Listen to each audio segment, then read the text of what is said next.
Good morning, Sault Ste. Marie. Welcome to another edition of On Point and Twin Sault's Talk on Eagle 95.1. I'm Andy Martins. On today's show, we're going to talk to David Reynolds, who is a licensed insolvency trustee. That's a mouthful of talking about debt and debt consolidation. A lot of people have debt problems in this country, and we're going to start to simplify it for you. We're live on Facebook, live on ONNtv, and we'll start that right after these commercial messages.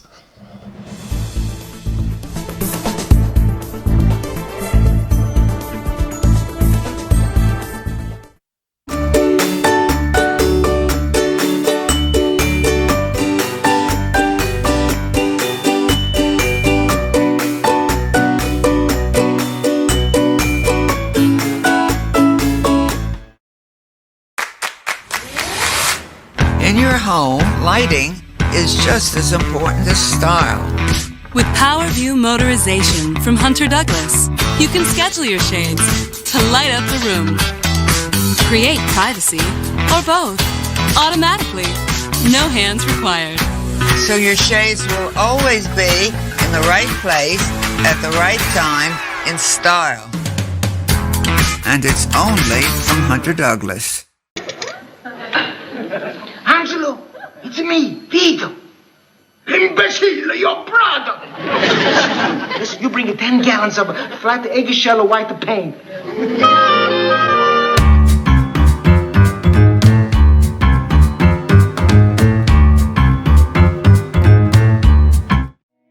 This past year, we've been celebrating our 65th anniversary, dating back to services originating in our community in 1954, which is quite some time ago. It's been a great opportunity this past year to recognize the pioneers, the stakeholders that worked tirelessly to create what we are today.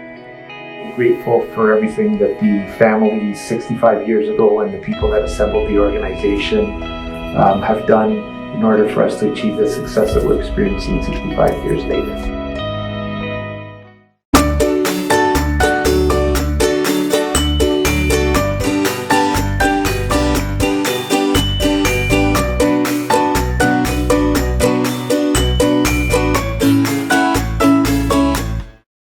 This is ONNtv.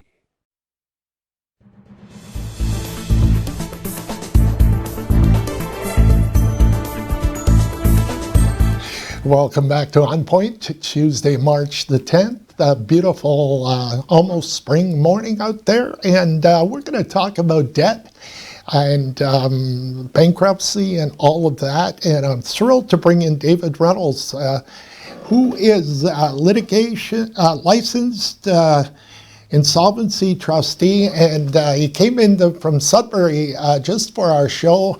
Very busy guy with offices all over Northern Ontario. David, thank you so much for coming on to On Point.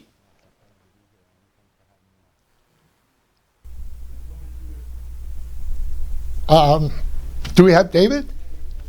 Okay, David, just let's start with this background and how you got to doing what you're doing. And we were talking about it before the show. You didn't realize how busy you would get.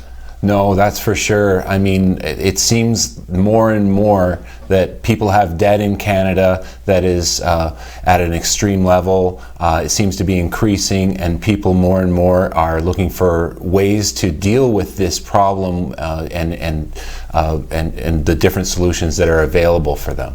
Right. What made you get into what you're doing now to deal with all of this?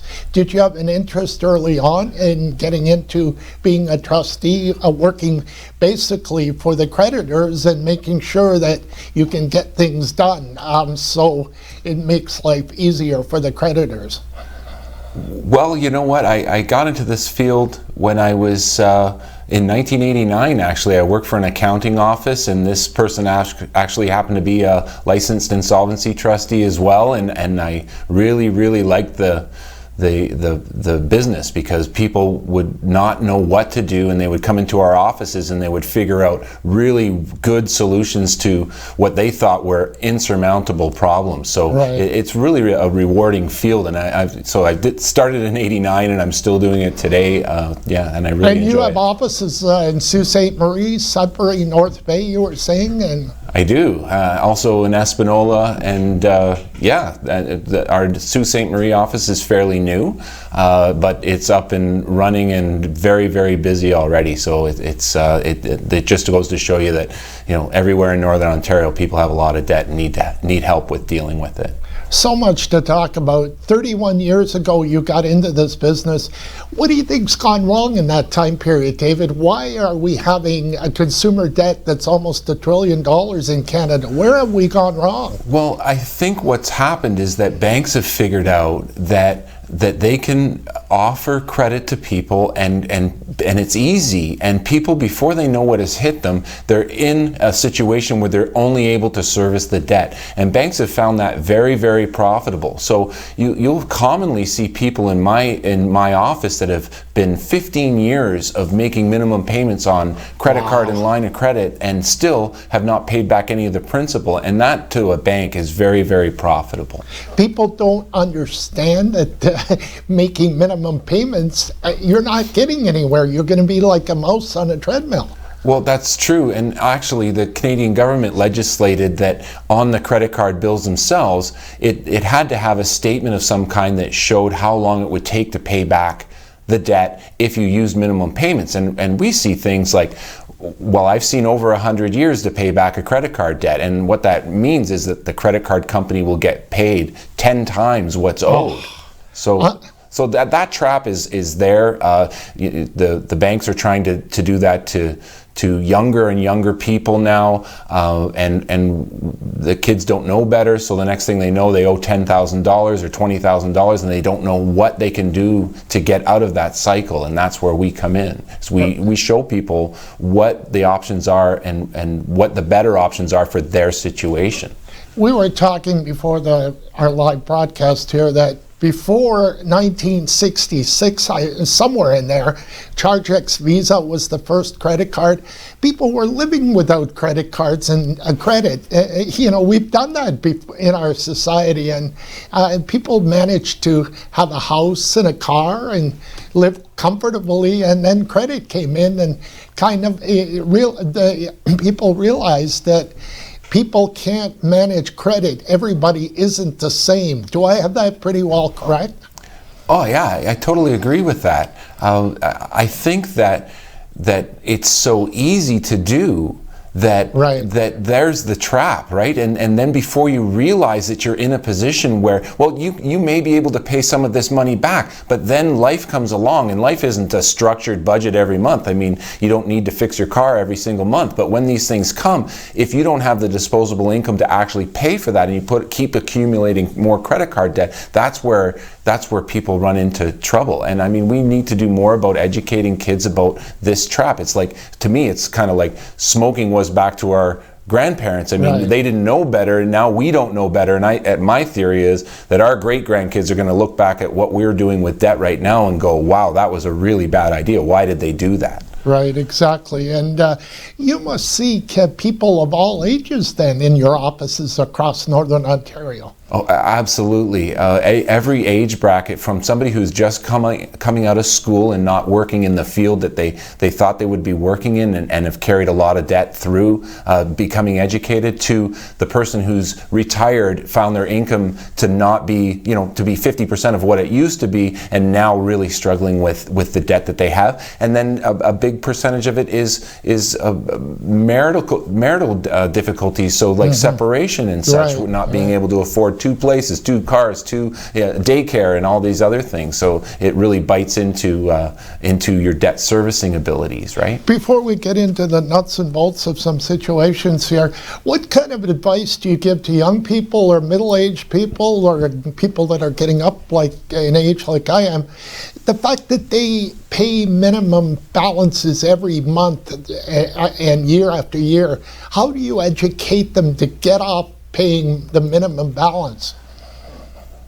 Well, I think that comes earlier than being in a situation where you have a minimum balance, right? So when you make a credit card purchase, your focus should be that card has to be at a zero balance. And there's a lot of good information on the internet about that theory, right. And that is the way. So if you go buy a TV on your Visa card, you should be thinking, what is the fastest way I can get this off my credit card? And if you are making minimum payments and you're not making any headway in getting those balances down to zero, you should go talk to somebody about what the options are to do that, because you can spend 5 or 10 years making these minimum payments, pay the creditor back twice, and still owe the original amount. Exactly, and we were talking about the problem that people would say to you, oh, David, the interest rates on credit cards will come down to 8-9% in no time.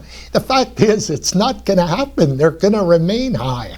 I totally agree with that, and that's one of the things the government of Canada offers you is a way to pay back some of the debt that you owe, and without any future interest. I mean, that's actually written right into that legislation called a consumer proposal. Right, right. But people out there, what do you think of this analogy that I've talked to a few people with? They look and say, oh, the federal government's racking up debt. The past provincial government in Ontario racked up debt. Government's racking up debt, so, maybe I can do it too. I mean, I've heard that kind of logic from some people. Well, I'm sorry, Andy. I missed the question. Oh, okay. If you could repeat that. Yeah, the analogy that people governments are racking up debt, so it must be okay to rack up debt for the consumer. Well, see, I completely like this. That kind of stuff. It really, really is not good for a government. It's not good for a person. I mean, we're in Canada with the government. The load that they have in debt is significant, and Canada's. You're right. The people seem to be following suit and not paying attention to that. But you can understand, and actually, we were talking about earlier how you can make certain purchases and not give away a lot of money, and this we seem to be giving away a lot of money in interest payments and making banks rich and really adding to the cost of things that we want in our lives. Exactly, and there's some options available for people in debt. Let's take a look at one option where the guy's making about $4,000 income, and $50,000 he owes $50,000 in credit card debt, and he's a single person. What are some options available for him? So the biggest problem or her, yes. So the biggest problem with that scenario is that bankruptcy should be off the table for a person in that scenario. So if you're a single person, you require in a good budget around $2,200 to survive. I'll hold that thought, David. We got to take a commercial break, sure. And we'll be back right after these messages with David Reynolds.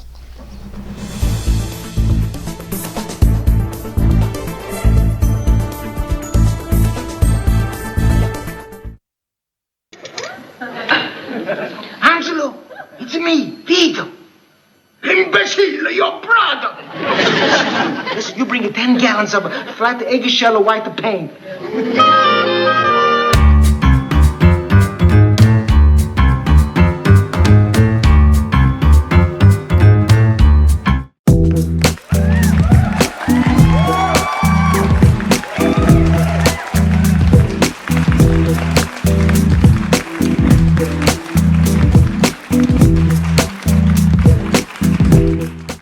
Recently, the Government of Ontario established a $100 million affordability fund to help Ontarians who don't qualify for low-income conservation programs ease the burden of their electricity bill.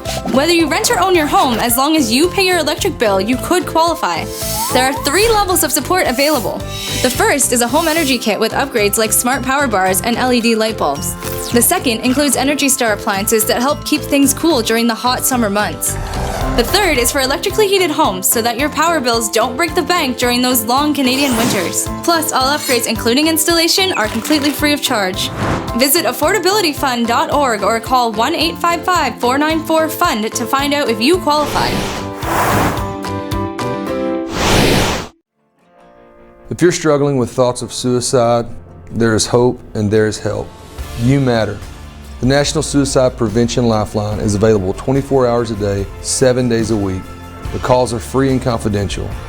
Call 1-800-273-TALK. That's 1-800-273-8255. You are not alone.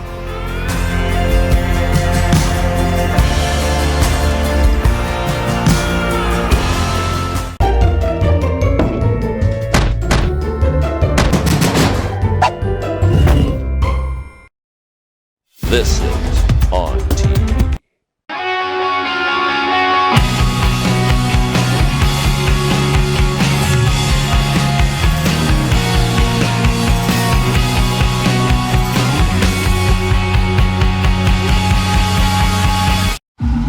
Hi, can I take your order?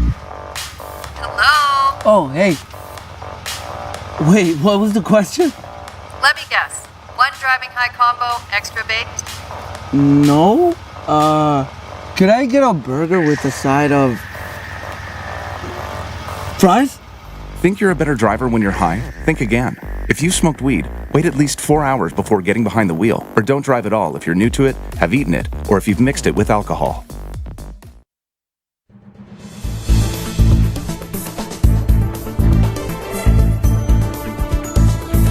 Welcome back to On Point, Twin Saults Talk. I'm Andy Martins for Tuesday, March 10th. We're live on Facebook. We're live on ONNtv. And a reminder, if you want to like us on Facebook and subscribe to the ONNtv channel on YouTube, that would be just wonderful. We're talking with David Reynolds, who is a licensed insolvency trustee, and he's here to help our viewers in Sault Ste. Marie, Sudbury, North Bay, all over Northern Ontario. Welcome back to On Point, David. Thanks, Andy. It's good to be back. No problem. Before the break, we were talking about some options. We're going to take a look at some options now, practical solutions, and David is here to help if any viewers are saying, oh man, I might be in that situation. A single parent, a lady or a man making $4,000 income a month and owes $50,000, whether it be credit card or the line of credit, equity in the house and stuff. And what options are available for somebody in this position? So that person has options, and in my opinion, the bankruptcy option should be off the table. And right. The reason is because in a bankruptcy scenario, there's something called surplus income. And if you're a single person and you make over $2,200, you have to contribute 50% of what you're over that $2,200. So this guy makes, or this woman makes $4,000 a month. They're right. allowed to make $2,200. They're $1,800 above the line. They actually have to pay $900 a month to go bankrupt. Oh, wow. So the better option is what the government calls a consumer proposal, which is a structured debt settlement, essentially. So what creditors are looking for is, what are you worth to them if you did file bankruptcy, and in a debt settlement they want something a little bit better. So in this guy's case, or a woman's case, that they may be worth about $20,000 if they go bankrupt. So their structured settlement would look like something like $400 a month for 60 months. So that would avoid bankruptcy and get their credit rating back a little bit faster too. And this is what we were talking about in the beginning of the show. The creditors expect or are relying, you're teaming up with them to come up with these solutions that everybody doesn't file bankruptcy. Well, bankruptcy is a very, very bad outcome for a creditor, and it's a bad outcome for the person too, if you ask right. me. I mean, a better option is, if you can do it, is to settle with creditors. And I mean, if you don't have the ability to make payments, that is when bankruptcy is a really, really good option, because it's always the least expensive way to get out of a problem. And you probably see people in this situation that we just talked about that think, well, maybe I have to file bankruptcy. They don't know that that is not the greatest option in this situation. Yes, and really, sometimes they'll do other things and avoid a licensed insolvency trustee because they don't like the word bankruptcy. They'll try to find a third-party debt settlement. So there are companies out there that offer things similar to a proposal, but sometimes there's more cost, or there's more to be paid back. So in this person's scenario, if this person was to go to not-for-profit credit counseling, right, that would be something that sounds intriguing to the person, because it sounds, okay, not-for-profit, it's a better deal.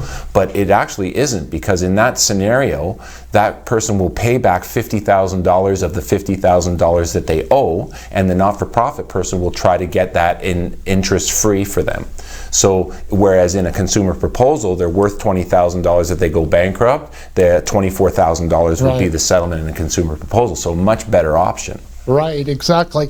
Now, the second situation here is, again, a single person, a lady or a man, and you compare that to a person that Ontario Works with $8,000 debt. Now, this scenario changes quite a bit, doesn't it? It sure does. So for me, the first thing to tell somebody in that scenario is that one of their options is to not do anything. And that may sound surprising, but that income, that form of income on Ontario Works is completely protected. It's bulletproof from creditors. So you can't be forced to pay a creditor when you're on Ontario Works. So, and when you do anything that you do as far as debt settlement or bankruptcy is going to have a cost associated with it, right? So you're already protected from creditors should you file a bankruptcy. And I would say that 50% of the people that are in that position do not file bankruptcy. Maybe they're working towards going back to work, and where bankruptcy is more affordable, or they'd like to avoid bankruptcy entirely and do a debt settlement once they're back to work. So there's a lot of options on the table, and it's really talking to people about their future goals and how is the fact that they have creditors coming after them affecting them. So you can have people that are very, very stressed out about that situation, and those are the people that would actually file bankruptcy, take the hit on the cost of it, just because they want the peace of mind knowing that they don't owe anybody any money anymore. Right, and you're dealing with people, quite frankly, David, I don't need to tell you that when creditors, they owe money, then creditors are calling these people every day. They must get 5 to 10 phone calls, and this can get people pretty anxious. And stress is really not a very good thing. I mean, I see a lot of people that are coming in the office. They're extremely stressed out. Their biggest fear is walking through the front door of our office, and from that point they figure out, okay, there are a lot of solutions. We're talking to people that know what they're doing, and they've got our best interests in mind. And then the solutions come real simple. So I mean, you know, if you are that person that's stressed out, you are the person that will get sick over this stuff. So you should. At least it feels good to know what the solutions are, even if you don't act on those solutions today. It is nice to know there is a solution that works for your situation. And the way you deal with these people, it's very important, your tone, your mannerisms, because these people are, like you say, under a lot of stress. That's for sure, and I really see it when they first walk through the door, and then it's just like a wave coming off of them after you've been talking to them for about 15 or 20 minutes, and you're saying, look, there are ways out of this that's going to work with your budget. It's going to get you out of this debt. It's going to you're going to there's a light at the end of this tunnel, you know, and then they start to understand that it's not the end of the world, and that they're going to press reset, and it's not a lifelong of making minimum payments on stuff. And the next thing you know, they start feeling good right then and there. It's a very rewarding field, actually. I really enjoy it. Must be really rewarding when you're making people's lives better. The whole process of you're the guy showing them the light. Well, and we do only propose things to people that's in their best interest. We really do. We put ourselves in these people's shoes, and we say, look, this is the reason I would choose this way to do it, but these other options are available for you. They would work this way, and this way, but this is the one I would choose, and here's why. And that is very comforting for people to know that they've got somebody who's been doing this for a really long time, giving them very solid advice as to what the right action is at that time. Because because they're stressed out. They don't know what the right action. They only know that somebody's yelling at them on the phone that they have to pay them right now and today, and that's right, when people can make mistakes, right? Exactly. You're stressed out, emotional when you've got creditors calling you all day. You're not making correct decisions, because decisions aren't always the best decisions. I totally agree with that. Now, I was wondering, David, how do people, whether it's North Bay, Sudbury, or here in Sault Ste. Marie, how they get referred to you? You're a busy guy each and every day. Well, we have many staff members. We have 2 licensed insolvency trustees in our offices. We have people that have been with us for over 10 years, very, very experienced state administrators. They know what they're doing. I mean, you just basically call the office and make an appointment. You don't pay for anything to come down and talk to us, that's for sure. And most of the methods that we propose to you, you don't even have to come in with any money whatsoever. And until we have a structured debt settlement in our hands, you're not paying anybody anything. So do the creditors actually tell these people to come and see you, or where would they get that information? So we do get referrals from banks that see people in really bad situations, but I don't think that's any kind of official policy, because I mean, the banks are sponsoring places like not-for-profit credit counseling, because you have to pay back all of the money to the bank, right? So they want you to go see those guys. They don't want you to see somebody like me who is looking for a solution that works better than those other solutions available.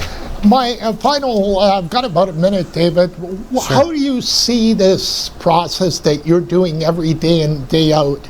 How do you see it in 5 years? Is it going to get better, or are we going to get worse in this country? I think it's going to get worse, and then we're going to start to understand that we shouldn't be doing these things. I mean, one of the biggest problems I see in the future is future interest rates rising. So you've got people making mortgage payments, their interest rate doubles, and now where does their debt servicing come from? So I do believe it's going to get worse. Right. Great, David. Thanks so much. We had fun. The show goes fast, and David, we'll be back later on in this month. So thanks for coming in today. It's my pleasure, Andy. Thanks for having me on. All righty. Really great. Thank you so much. We'll be back to wrap up the show right after these messages.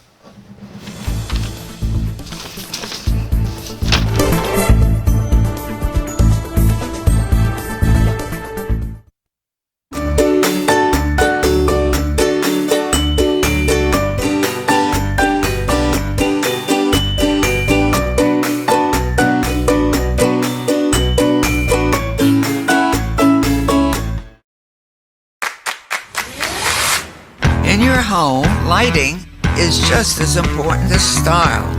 With PowerView Motorization from Hunter Douglas, you can schedule your shades to light up the room, create privacy, or both, automatically.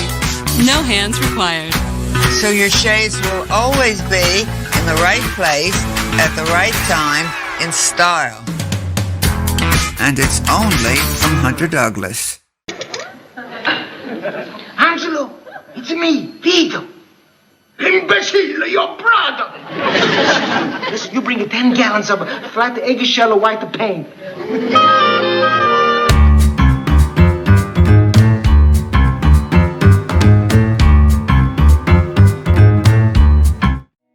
This past year, we've been celebrating our 65th anniversary, dating back to services originating in our community in 1954, which is quite some time ago. It's been a great opportunity this past year to recognize the pioneers, the stakeholders that worked tirelessly to create what we are today.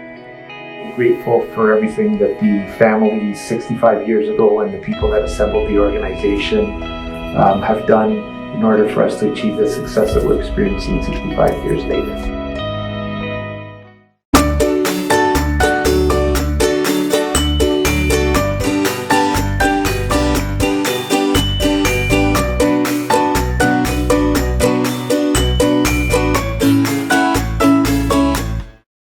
This is ONNtv.